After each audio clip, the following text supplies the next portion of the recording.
Hi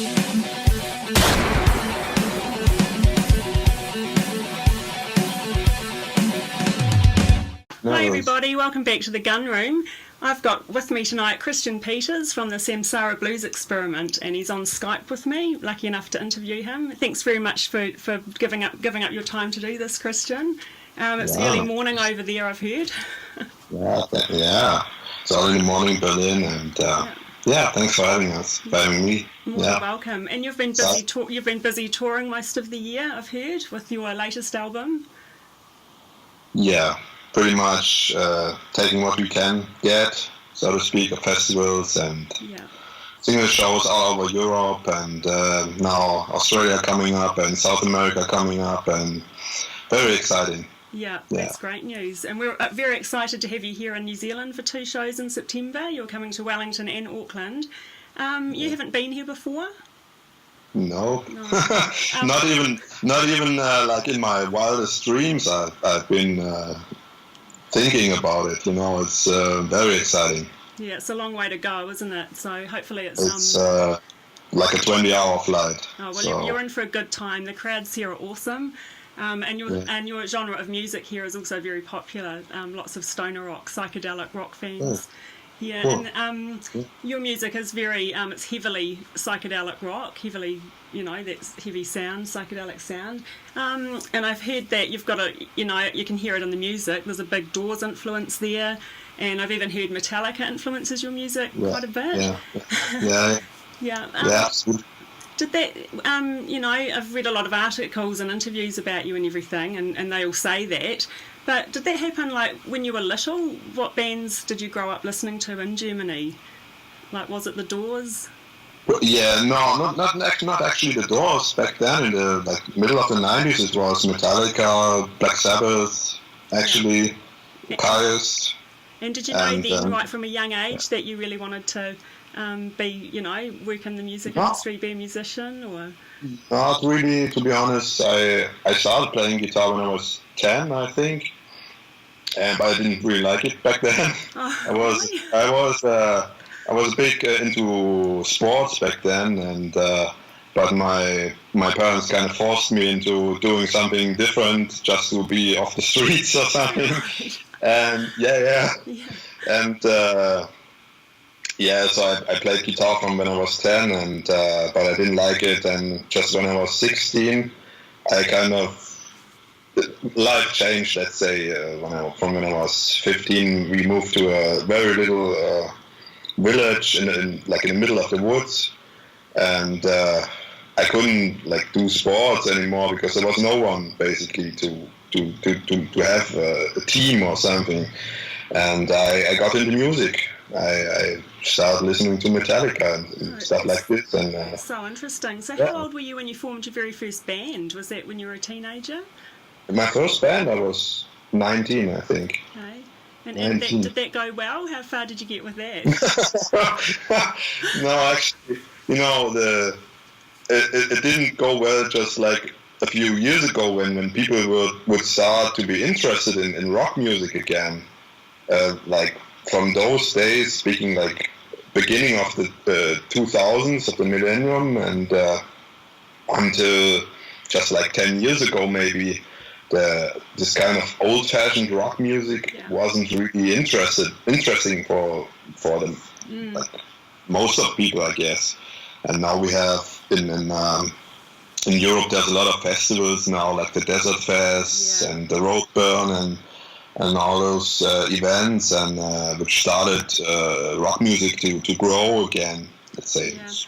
That's something that young musicians in New Zealand lack, and that's festivals. We don't have, because I guess we don't have the population here, we don't have a lot of those big festivals. There's one or two, but it's more like the bands you'd expect to be playing at those kind of festivals, well-known bands. I was going to ask you, like, I do work with a lot of young bands here, and I encourage them to kind of put themselves forward, to support bands that come here, or to put themselves out there to get on overseas festivals and that, obviously, because, you get to play to a bigger audience. What kind of advice could you give the young bands here that kind of wanted to kind of get a bit bigger and move out of New Zealand and to do that kind of thing. Do you think it is just a fact of continuing to play a lot of live gigs to build up your fan base, or do you think the internet's got a big part in that? Like if you were to all get of it, bands in the end, all of it is important. The thing that we, in particular with Samsara, did from the beginning was just taking opportunities, like make contacts on your own with other people, other bands. You can find them very easily nowadays through Facebook and Instagram and all these kind of things. It's super easy to just say hi. We're this and this band, and how would you like to play with us here in Berlin, let's say, and we play with you in Rome. And we did stuff like this, and it worked for us from the very beginning of this band. And we like our first US tour was like after only 6 months of the band's like existence. It was crazy. It was crazy actually, but because of all that, when you go out and talk to people, things will happen. Yeah, it is. It's the whole networking thing, isn't it? And I say to them too, I don't think it really matters if you are in a really small country like New Zealand, or if you're from the United States, because we do have the internet as a tool, and it is all a part of getting involved with other bands and getting yourself out there. Yeah, and I think Australia is only 2 or 3 hours flight away from New Zealand, right? Yeah. And so it should be possible. I mean, there's always the money problem, of course. You have to find a way to pay for flights and... so stay out of the pubs and save your money. But money, but you shouldn't be too narrow-minded, let's say, about the money problem. Because, of course, the first 5 years of every band, you have to spend money. That's dead right. And it's like in the beginning, like we spoke about what we do, and I told you I now only do music things, but of course I had shit jobs before, like everybody, working like for other people for stupid things and just to have money. Yeah. Because this is the start. The start is always complicated and difficult, but I mean you have to be. Not patient too, but passionate about this whole thing so much that you have to spend money and time and a lot of it invest in the band, and maybe at some point you will earn something or get some recognition or whatever, and no one can say, but you have to be like work on it for years and years and years, and that's all that advice that if it was easy, everyone would be doing it, right? That's what I say to them too. And so, you have to stay on a path. I mean, it's not everybody's path. And with any business, you do have to invest in to get something out of it as well. Yeah, so, absolutely. So you said that you didn't particularly like playing guitar when you were young and you first learned it and everything, but I've seen your videos that live at Rock Palace, is it? And you're playing some pretty interesting looking instruments there. The sitar? Yeah, there's say, do you travel with all those different instruments? Like, I know it's a big part of your sound. There's a lot of layers, a lot of different instruments used. Do you use the same instruments to project that live as you do in the recording studio? Actually, in the beginning of the band, we really tried to reproduce all the things we do in the studio, but for not 5 years, but almost 5 years. Oh my God! Yeah, almost 5 years. We are only three guys, and so you can't do everything you did on an album, and so we try to concentrate on the basic things, which is in the end a rock band.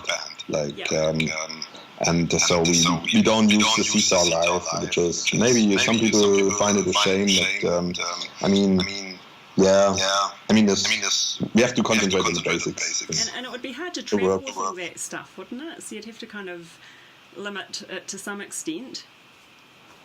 Actually, it's a bit of a problem because I also play the synthesizer, and I like my luggage alone is like at least 30 to 40 kilos, and I have to find a way to carry it to the airport now. Because here in Europe, we are 4 guys. We have the sound guy who's coming with us, and he can help carrying stuff. And coming to Australia is a bit of a logistic thing that I have to find a way, but it's not a big deal in the end. I mean, I take a cab to the airport, whatever. I'm sure you sound great, no matter what. And so, do you write the lyrics as well as the actual music, or is it like a joint effort, or? You mean what comes first? Or? Yeah, like, do you personally write the lyrics to your music, or just the music? I write the lyrics. Yeah. And what inspires most of it? Like I read somewhere that your favourite album is the one with the universe. I was listening to that today. It's amazing. Yeah. And is that true? Like, is that the one that's your personal favourite out of your 5 albums? Of those, because for every musician, probably you grow over the years with your kind of skills, and with the universe in particular is the album where I feel the most like this is what I wanted to do from the beginning, pretty much with this band, and so this is and the sound is also, I mean, it evolved. It's not more this very underground kind of. I was going to say that you do have a very underground kind of sound to your band, and but that's so huge. I think that's a lot of the appeal with it as well. It's the kind of style of music that's kind of never really gone out of fashion. It's always been popular. Do you agree with that, or? There's always been bands in this kind of style. It's not a new thing. It's not an old thing. It's like this kind of traditional rock music, psychedelic. But back in the 70s, I guess a lot of musicians were inspired by LSD and drugs. That's why it's called the whole psychedelic. I think this is a myth. You do? No real musician, few of them really can play or like compose under the influence of drugs like LSD. I don't think so. I mean, I never took LSD, but I took similar things, and I can tell you I couldn't have played it. So maybe it's an influence later on when you have the experience and you saw things a different way, and you can be more open-minded. Who knows? But after all, I think the things you get from LSD or psychedelic drugs, they're all in your mind already. Yeah, that's dead right, and it's whether you choose to kind of just like sometimes it can be like a key, it unlocks something that has been inside of you all the time. Yeah. So that's interesting. Life is just one long distance trip, right? Yeah, it is. It is, absolutely. And I think I would like to encourage people to be open-minded towards everything. I mean, even things that seem strange or something, just try them maybe, because just speaking for myself, nowadays I listen to a lot of electronic music actually, which I found weird in the beginning, because I was always like, okay, that's not really music and stuff, but after all it is, and there's actually, when you really think about it, there's a connection between many things, like even electronic music and trance music and psychedelic rock is really familiar.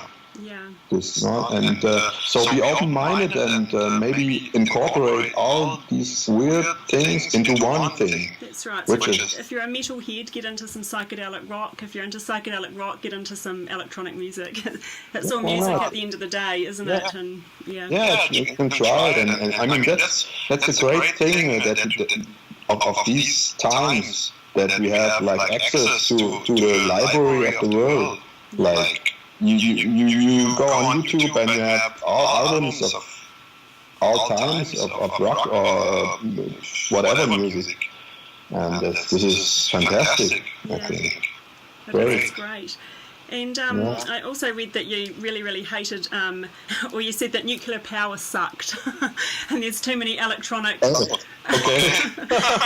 devices around. Yeah, you still believe that? Back in the day of Fukushima. I think social media's got a lot to answer for, but it's good enough, good for other things, isn't it? Music out there. So is there anything while you're in New Zealand, is there anything in particular you want to see or do? You're not going to go bungee jumping? If I had time, I'm a big fan of, not a fan, I enjoy nature. I mean, I can enjoy just a walk through a forest or stuff like this, and I mean, if I had the time, I would like to see some of your particular wilderness. Maybe next time you come down to the South Island, and I'm happy to show some forests. We've got lots of forests down here. So you are playing Wellington first, and then you go to Auckland for a show there. So that's really good. That's in September. I think the 10th and the 11th, if that's correct. I have it in front of me now. I think so. I don't know. It's all on my Facebook page, Third Eye Music. Get into it. Join the event page there. If you haven't got your tickets, they're available through Event Finder. So I'm sure they're going to be amazing nights. There's good support bands. I know Pieces of Molly are playing in Wellington. They're a Christchurch band. They'll be really good. Yeah, so thanks very much for coming over to New Zealand and doing these shows. And like I said, I'm sure they'll go really well. And thanks for your time talking to me tonight. Right, thanks a lot. I'll be flying up.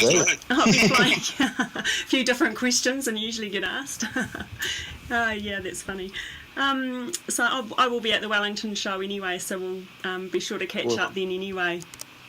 All right, nice. See you then. Thanks very much, Christian. All right, bye-bye.